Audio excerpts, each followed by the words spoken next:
Bismillahirrahmanirrahim. Assalamualaikum warahmatullahi wabarakatuh. Waalaikumsalam warahmatullahi wabarakatuh. Allahumma sholli ala sayyidina Muhammad wa ala alihi washabihi ajmain. Amma ba'du. Subhanallah walhamdulillah wa la ilaha illallah wallahu akbar. Alhamdulillah teman-teman, hari ini hari Selasa ya, tanggal 21 di bulan September. Alhamdulillah teman-teman dari kita kedatangan atau berkunjung ya ke satu lembaga namanya Yayasan Tasdikul Quran. Ini adalah sebuah lembaga dakwah ya. Nanti juga mungkin teman-teman bisa langsung diskusi tentang apa itu Yayasan Tasdikul Quran atau profilnya seperti apa sih Yayasan Tasdikul Quran. Nanti bisa dijelaskan. Untuk selanjutnya saya perkenalkan dulu ya. Ini dari teman-teman dari Pasing. Kita tuh ada di jurusan manajemen ya, di jurusan manajemen, dan kita sekarang tuh insya Allah bertujuan dan silaturahmi ini dalam rangka tugas dari mata kuliah Kombis ya, komunikasi bisnis. Dan selanjutnya persatu langsung saja saya ini namanya Bu Dina. Namanya Bu Dina apa? Dina Setiawati. Ini Bu Dina Setiawati sama Rodia Salihah. Rodia dan itu siapa? Rosita Sari. Rosita Sari ini Pajari ini Arolan. Nama saya sendiri Kang Ade. pada kita ingin mengadakan visit atau kunjungan di mana kita akan menggali, menanyakan proses dari atau tentang profil dari Yayasan Quran maupun strategi yang ada di lembaga ini sendiri. Nah, untuk selanjutnya mungkin saya minta mungkin perkenalan ini dari Teteh Anita ini sebagai apa di sini atau apa posisi atau enggak, saya persilakan. Bismillahirrahmanirrahim. Assalamualaikum warahmatullahi wabarakatuh. Waalaikumsalam warahmatullahi wabarakatuh. Saya Nisa Yuliawati. Saya kebetulan di sini diamanahi untuk menjadi kepala kesekretariatan Yayasan Tasdikul Quran, di mana di kesekretariatan ini ada beberapa divisi, yaitu salah satunya adalah humas, kemudian SDM-an, kemudian bagian umum, kemudian ada juga administrasi dan keuangan. Nah, di sini saya dibantu oleh pendiri, dan untuk bagian-bagian yang lainnya memang dulu ada SDM-nya, jadi ada SDM-nya amanahkan dulu ya, kepada saya amanahkan dulu itu mungkin. Siap. Ya, terima kasih Tenita. Mungkin teman-teman juga mengetahui bahwa Tenita posisinya ada di sekretariatan ya, di sekretariatan Yayasan Tasdikul Quran. Nah, untuk selanjutnya nih Teh, mungkin ada beberapa sharing atau pertanyaan terkait lembaga. Untuk selanjutnya mungkin saya serahkan kepada Teh Rodia. Teh Rodia ini mungil sih, tapi itunya semangat gitu Teh. Jadi kita sambil santai aja ya teman-teman. Mungkin kalau teman-teman ada yang menambahkan atau sharing, saya juga insya Allah tinggal menambahkan. Bangga, untuk selanjutnya kami persilakan untuk Teh Rodia. Mungkin ada yang dipertanyakan atau misalkan atau yang maksudnya ya kita diskusi gitu Teh. Bangga, langsung saja Teh Rodia. Ya baik, untuk ini kan lembaga apa namanya tuh? Lembaga dakwah. Lembaga dakwah Yayasan Tasdikul Quran. Boleh Teteh sendiri memperkenalkan sih lembaga ini tuh kayak gimana gitu, dari alurnya apa namanya tuh? Semenjak berdiri mungkin ya. Boleh. Latar belakang dari lembaga ini. Iya, siap. Untuk Yayasan Tasdikul Quran ini berdiri mungkin sekitar 2014 ya. Ini pendirian yayasannya gitu kan ya, tapi memang sebelumnya kita sudah mendirikan komunitas tersendiri gitu ya. Nah kebetulan di yayasan ini di bawah binaan Teh Nining Mutmainah gitu kan. Jadi memang di awal itu kita berkomunikasi ataupun menjalin hubungan dengan komunitasnya Teteh seperti itu. Nah kemudian dari sana karena maaf mungkin dibuka aja ya. Buka aja nama santai. Ya semuanya ditutup aja. Ya. Karena ini juga mungkin permintaan dari para netizen, daripada komunitas gitu ya, menginginkan adanya mungkin interaksi dengan Teteh yang lebih luas lagi gitu ya. Kemudian mereka juga menginginkan menitipkan sebagian hartanya gitu ya kepada Teteh. Nah kemudian di sini kita mendirikanlah sebuah yayasan gitu kan ya. Nah ini juga yayasan ini dinamakan Tasdikul Quran, ini diambil dari sesepuh ya, dari Teteh sendiri gitu kan ya, yaitu Tasdik ya, Muhammad Tasdik ya, seperti itu namanya gitu kan ya. Nah kemudian diambillah nama itu. Nah kemudian Al-Qur'annya karena kita adalah kaum muslimin, pedomannya itu adalah Al-Qur'an, maka kita sematkan juga di sana. Nah artinya At-Tasdik itu kan terpercaya ya kalau tidak salah. Jadi orang-orang yang terpercaya untuk menyiarkan apa-apa yang ada di dalam Al-Qur'an. Nah, seperti itu globalnya gitu kan ya. Tapi saya memang tidak bisa menjelaskan secara filosofis detailnya gitu ya. Itu yang kami pahami ya selama ini. Nah kemudian di awal kita memang masih berjalan untuk menyalurkan wakaf Al-Qur'an gitu. Itu program pertama Yayasan Tasdikul Quran gitu ya.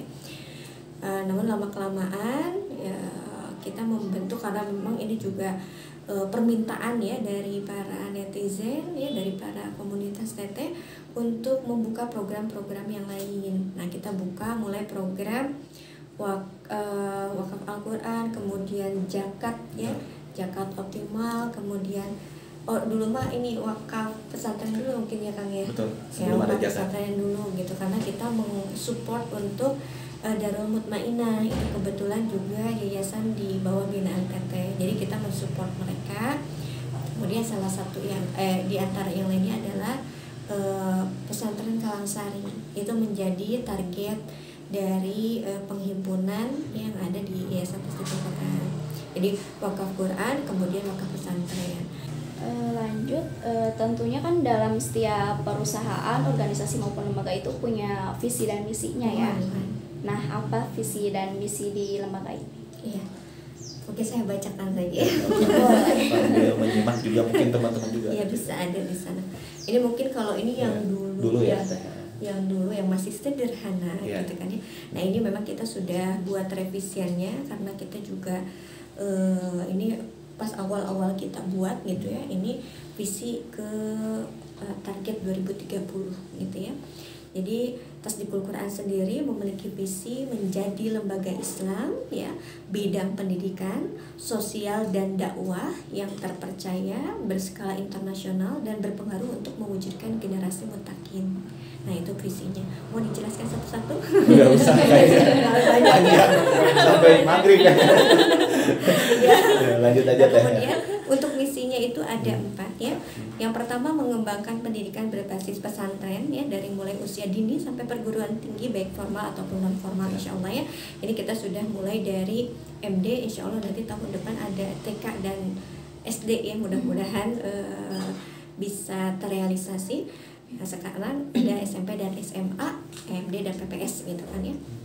Kemudian yang kedua, mengembangkan lembaga amil zakat berkelas internasional secara profesional, akuntabel dan applicable ya. Nah, seperti itu.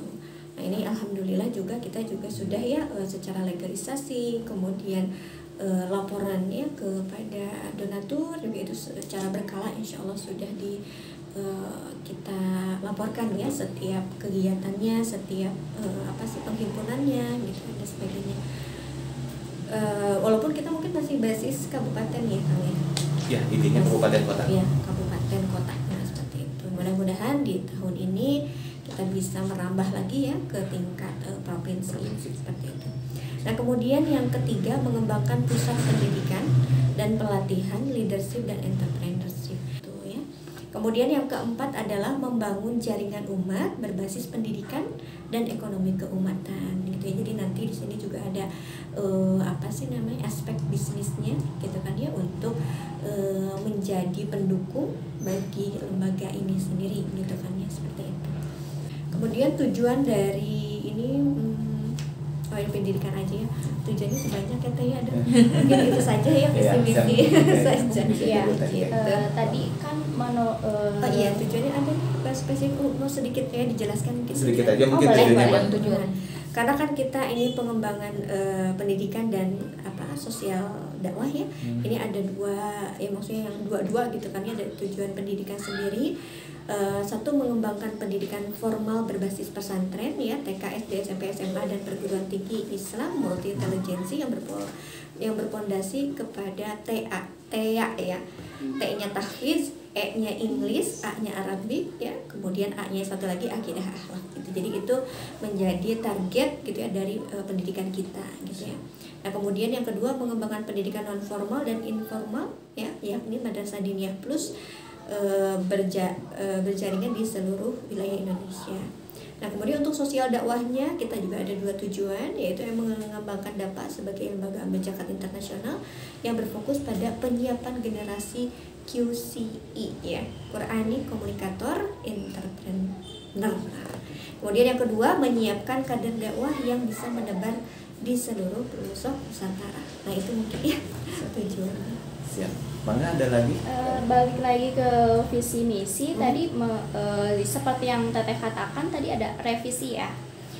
Biasanya kapan sih perubahan sih visi misi perusahaan perlu dilakukan sebagai tindak koreksi dari hasil evaluasi strategi di lembaga ini?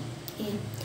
Nah, kalau yang saya pahami ya selama ini, dulu kan kita mungkin cakupan analisanya masih seputaran saya lokal lah gitu kan ya, seperti itu.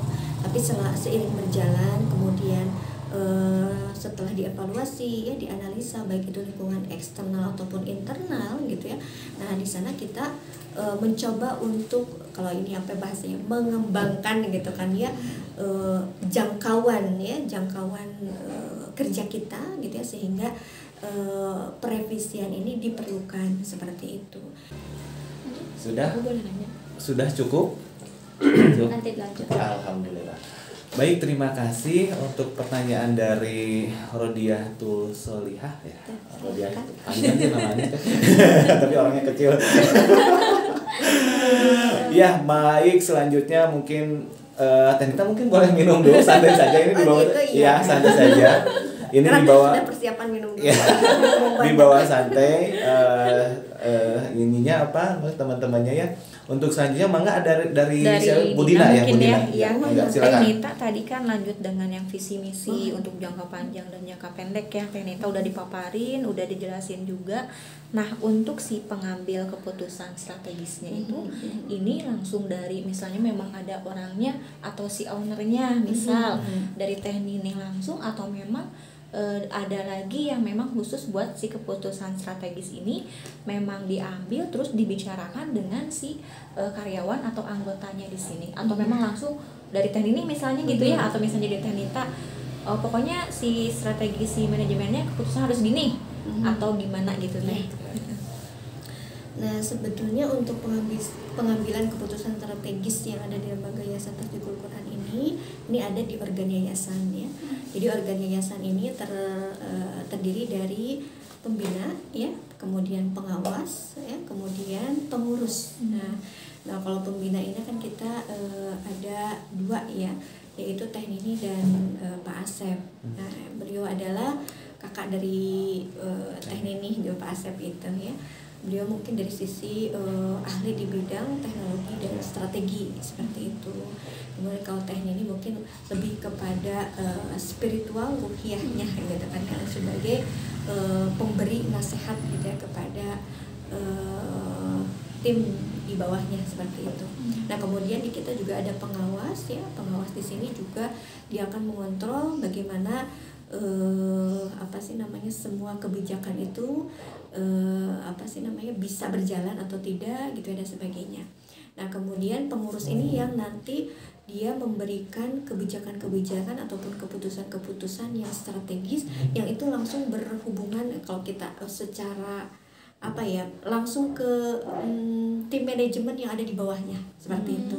Jadi nanti ada yang namanya rapat organ yayasan. Nah di sini akan membahas tentang hal-hal ya apa sih strategi kedepannya gitu ya dari hasil evaluasi gitu. Nah seperti itu. Nah nanti dari setelah rapat organ yayasan ini dihasilkanlah keputusan, kemudian oleh pengurus ini disampaikan ke tim yang lainnya seperti itu. Dan di setiap departemen itu ada penanggung jawabnya juga, itu lebih nanti kepada operasional harian ya, kemudian operasional apa sih ya misalnya bulanan atau tahunan seperti itu nanti di breakdown juga. Jadi kalau ininya mah strategi besarnya di organ yayasan, kemudian di breakdown oleh tim penanggung jawab yang ada di departemen seperti itu.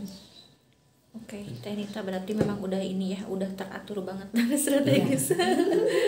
Soalnya ada beberapa memang untuk si lembaga atau perusahaan biasanya ada yang memang dari atas langsung turun ke bawah. Jadi kasarnya bukan memaksakan sih ya. Jadi pokoknya ini harus terima udah gitu kan. Tapi kalau di sini gitu, ya saklek.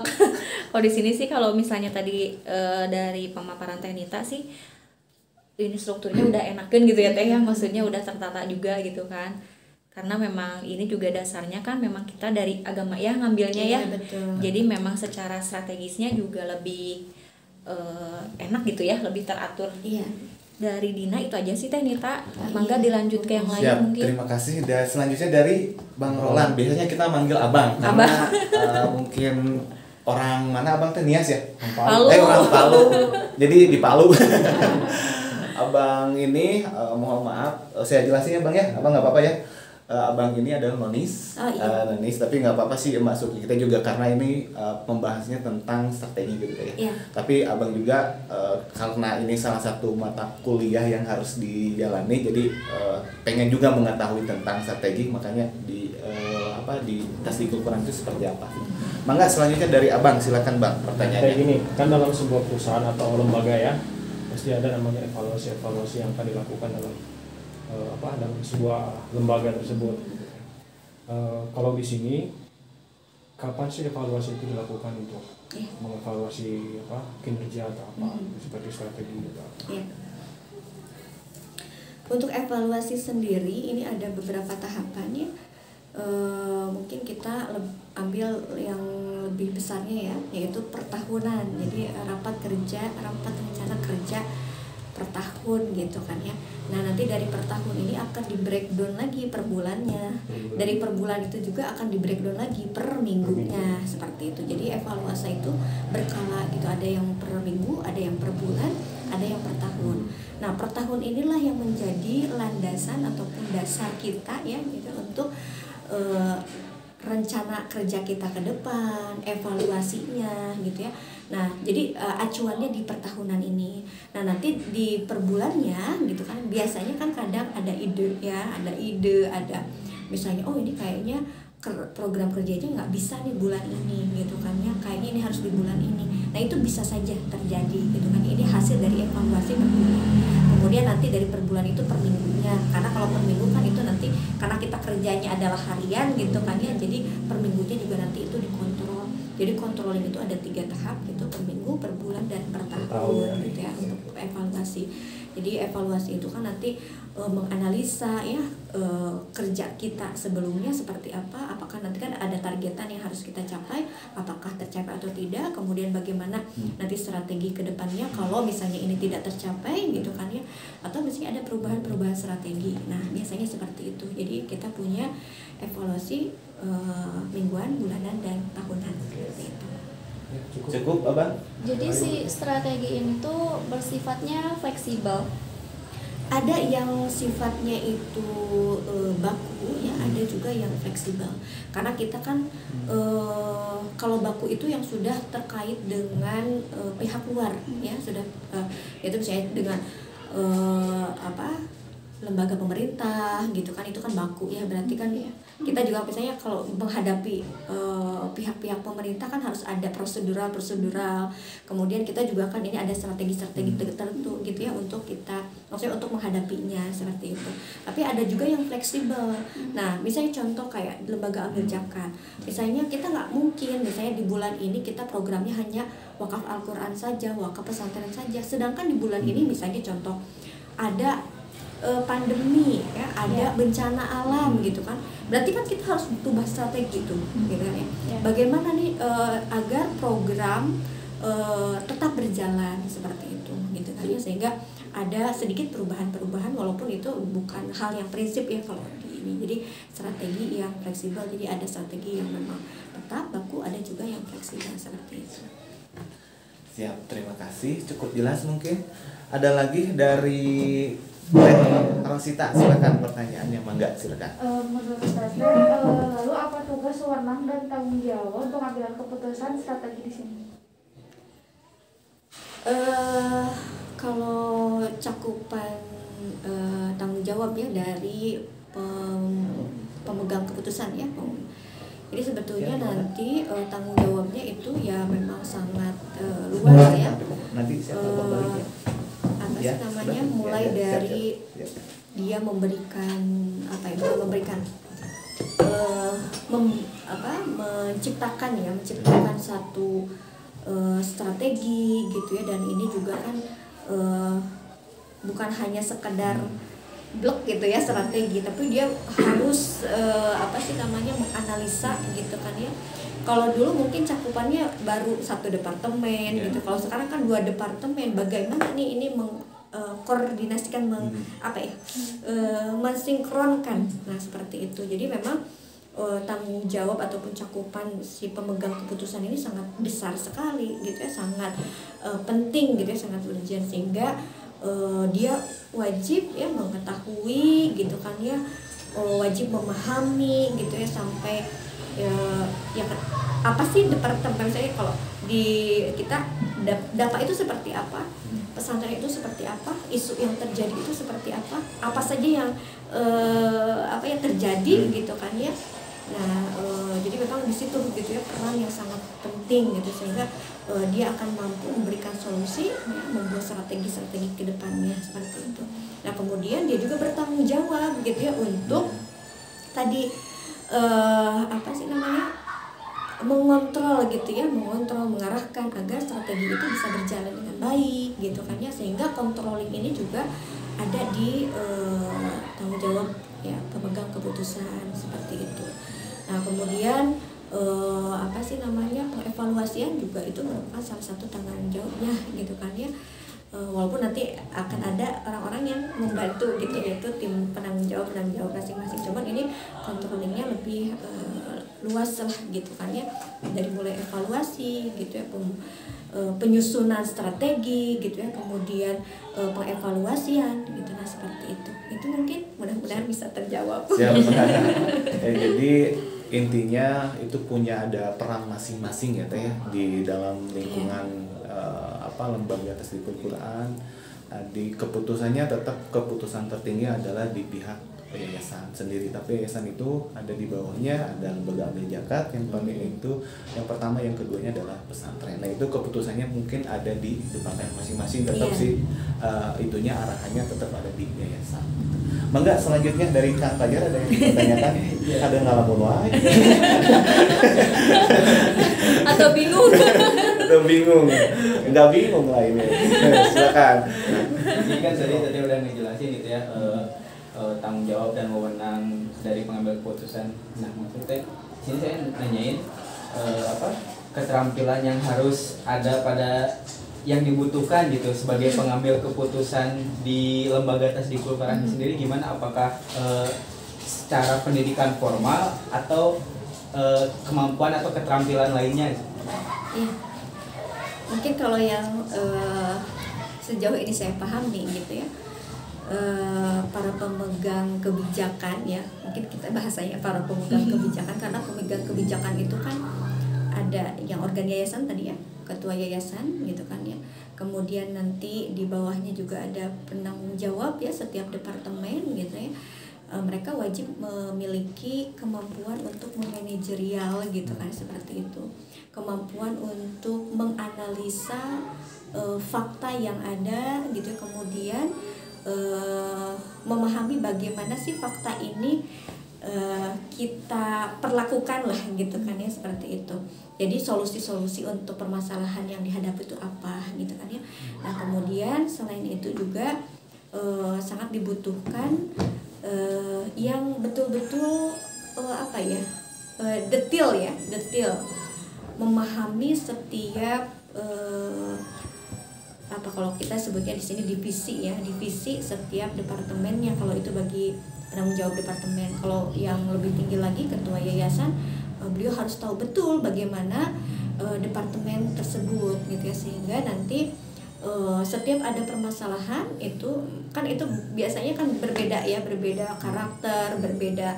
Kalau di pendidikan misalnya di pesantren, misalnya permasalahannya itu berbeda dengan di Laz ya, di Dapa gitu. Nah ini dia harus mampu gitu ya, harus mampu menganalisa itu, harus memiliki sedikit banyaknya gitu ya terkait dengan Laz itu kayak gimana sih, pesantren itu kayak gimana sih. Kan ini beda banget ya kalau pesantren tentang pendidikan gitu kan, berarti kan nanti pihak yang harus diketahui itu lembaga pemerintahnya ya, Diknas, Depa gitu ya. Bagaimana sih karakteristik dengan lembaga pemerintah itu, kemudian bagaimana dengan para santri. Ini kalau nanti menyangkut tentang psikologi, menyangkut tentang pengaturan ya, kurikulum gitu kan. Ini banyak banget gitu ya bahasannya kalau masalah itu. Jadi tapi memang tidak semua dipikirkan oleh ketua yayasan gitu. Ada penanggung jawabnya yang memang memiliki keahlian di sana. Tapi minimal untuk memegang keputusan dia tahu gitu kan, tahu kayak gini, begini arahannya. Nah, kemudian dia mampu gitu kan ya untuk tadi mensinkronkan ya antara satu departemen dengan departemen lainnya gitu kan ya. Kemudian kemampuan yang lain juga adalah komunikasi yang baik ya. Komunikasi yang baik di sini adalah bagaimana dia mampu menyampaikan ya visi misi gitu, kemudian menyampaikan tujuan, menyampaikan ya apa sih yang diharapkan oleh yayasan terhadap departemennya, seperti itu. Begitupun dengan penanggung jawab di departemen, mampu menyerap gitu ya pesan yang disampaikan oleh pengurus yayasan, seperti itu. Jadi ada komunikasi yang baik ya, komunikasi yang baik seperti itu.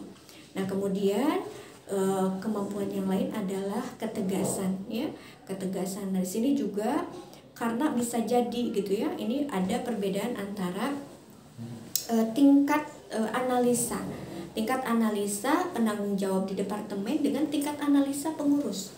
Biasanya tingkat analisa pengurus itu mereka visioner gitu ya, melihat jangka panjang. Kalau mungkin kita ya yang di departemen lihat jangkanya jangka 1 tahun, jangkanya 2 tahun. Tapi kalau di tingkat atas ini jangkanya 30 tahun ke depan, nah seperti itu, 20 tahun ke depan.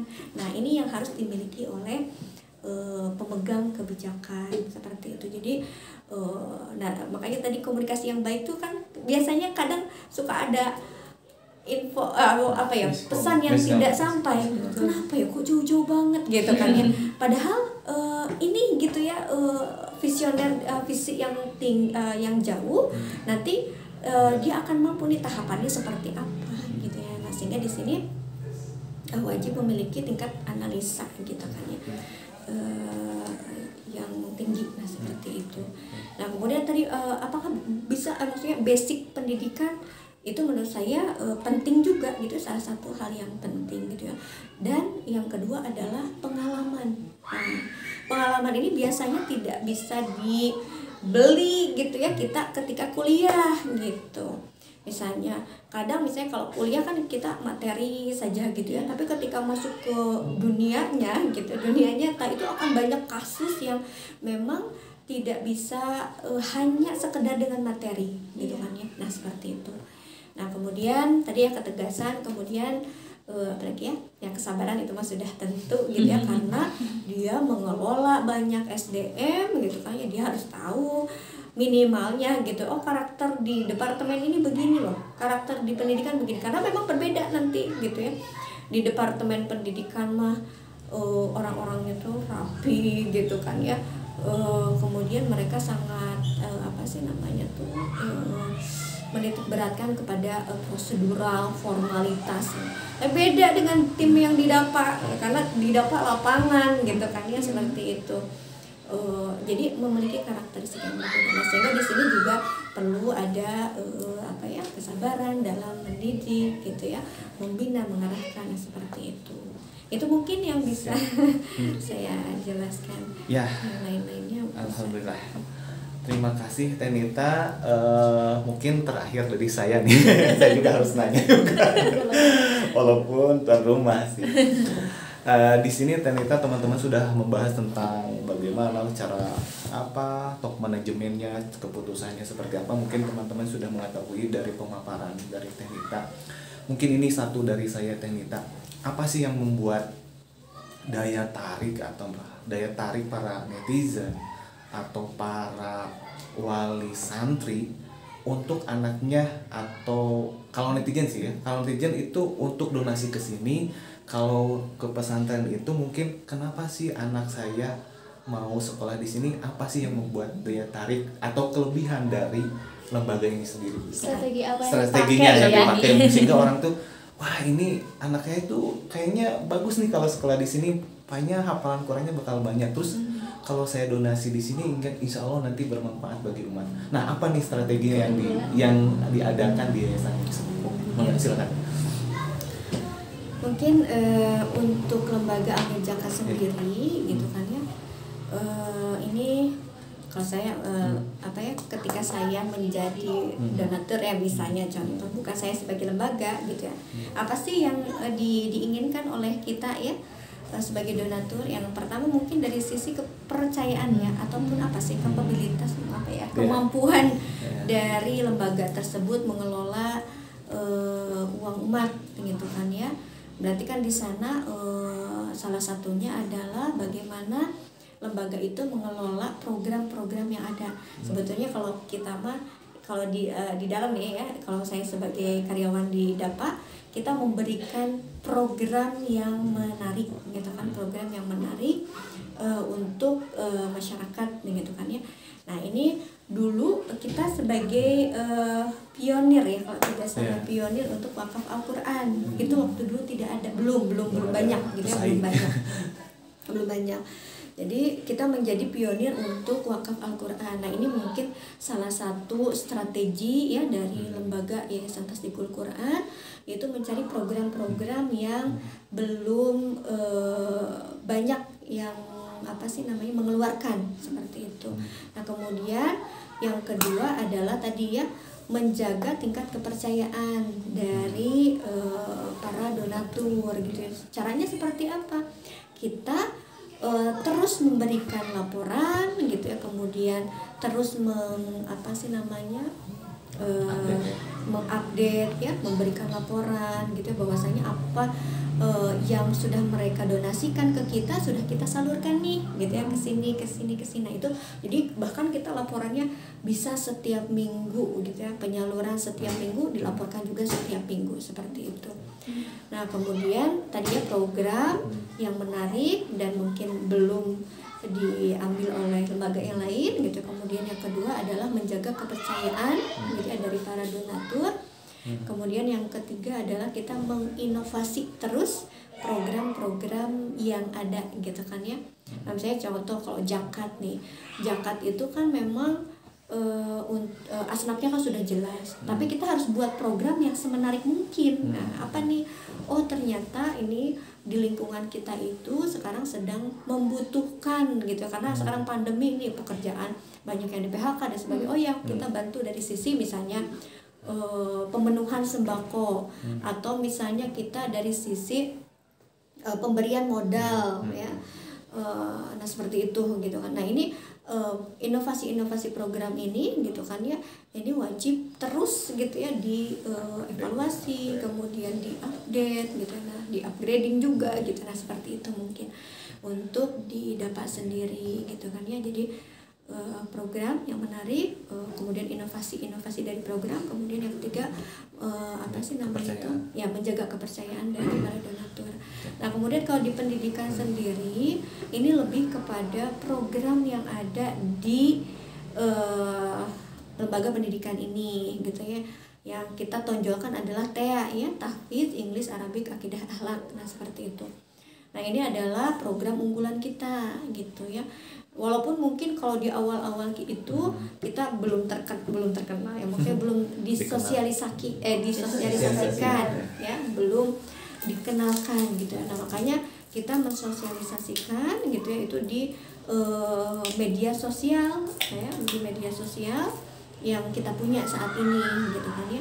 Nah kemudian kan breakdown dari TEA itu apa sih, kan orang lain juga pengen tahu gitu ya, targetannya seperti apa sih, tahfidz teh gitu ya, Inggrisnya seperti apa, Arabiknya seperti apa.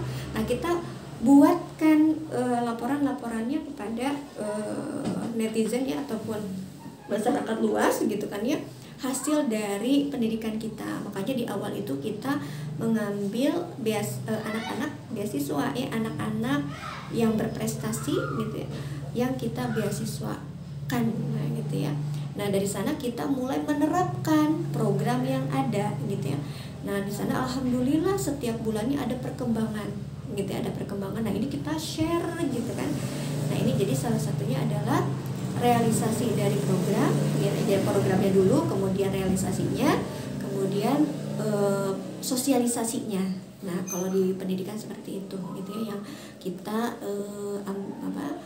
ya strateginya seperti itu gitu. Itu mungkin. Siap, terima kasih Tenita untuk jawabannya, dan sangat saya pahami ya, mungkin beberapa karena juga lembaga dakwah mungkin punya strategi sendiri untuk supaya bisa donasi ke sini, bagaimana servisnya.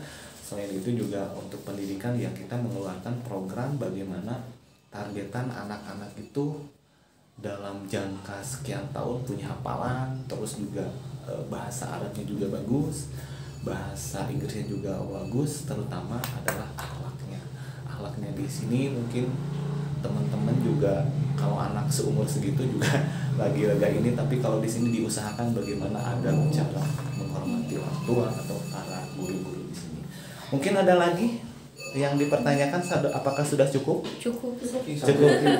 Silakan. Ya, kayak gini, seperti di lembaga tempat saya kerja kemarin kan, kita tuh mempunyai strategi seperti memperkenalkan bahwa ini lembaga kepada masyarakat luas. Apa sih strategi yang diambil? Kan sekarang zaman online ya, bisa mungkin apa aja ya, bisa online, bisa offline, mungkin seperti itu. Ya. Pengenalan ke masyarakat ya. Kita memang melakukan dua media ya, yaitu offline dan online gitu ya, untuk mensosialisasikan program-program yang ada di kita. Nah kita memang dari awal itu membesarkan strategi di online, medianya media online gitu. Jadi kita membangun komunitas itu di online kebanyakan gitu ya.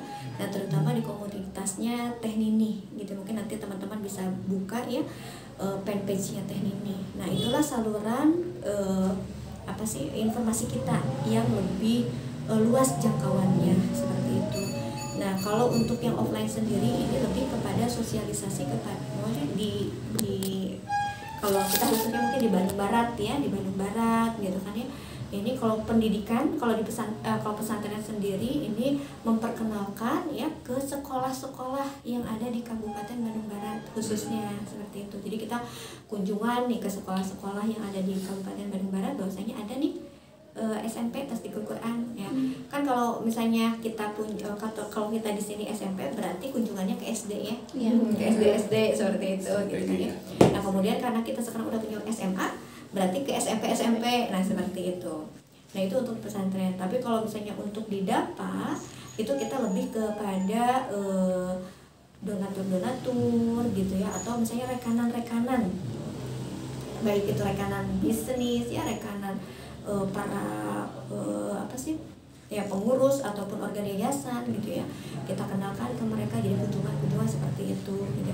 Juga kita kunjungan ke seperti lembaga-lembaga pemerintahan atau lembaga-lembaga yang memiliki CSR gitu ya, yang memiliki apa sih yang CSR ya, bantuan-bantuan untuk apa sih masyarakat sekitar gitu ya. Misalnya seperti ke lembaga BUMN gitu kan ya, kemudian ke perusahaan-perusahaan, jadi kita melakukan sosialisasi gitu ya. Seperti itu mungkin. Siap.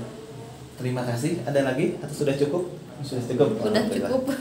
Alhamdulillah. Terima kasih teman-teman dan Teh Nita terutama yang sudah mau menyempatkan hadir untuk visit kunjungan ya dari teman-teman. Visit atau kunjungan? Visitnya kunjungan. Oh, visitnya atau kunjungan visit ya. Ini nama dari teman-teman mahasiswa PASIM, karena kami ini sudah wajah udah tua. Jadi ini adalah kelas karyawan Sabtu ya. Kelas karyawan Sabtu kita emang ada tugas salah satunya untuk kunjungan ke lembaga atau ke perusahaan. Jadi mudah-mudahan dengan adanya pertemuan ini atau silaturahmi ke lembaga Yayasan Tadhisul Quran, kita lebih mengetahui tentang strategi dari lembaga atau mungkin bisa diaplikasikan di perusahaan masing-masing juga. Karena teman-teman juga ini kebanyakan yang karyawan yang sudah bekerja di industri masing-masing ya. Ada di KHTEK, ada di perusahaan garment dan lain-lain. Terima kasih, mungkin itu hanya kami ucapkan banyak-banyak terima kasih atas kesempatan waktunya kita bisa silaturahmi di sini. Mudah-mudahan apa yang sudah disampaikan menjadi bahan ilmu bagi kami, bahan untuk nanti diaplikasikan. Terima kasih. Kita tutup aja dengan bacaan hamdalah. Alhamdulillahirobbilalamin. Wassalamualaikum warahmatullahi wabarakatuh. Waalaikumsalam warahmatullahi wabarakatuh. Oh, Teh Nita boleh foto dulu.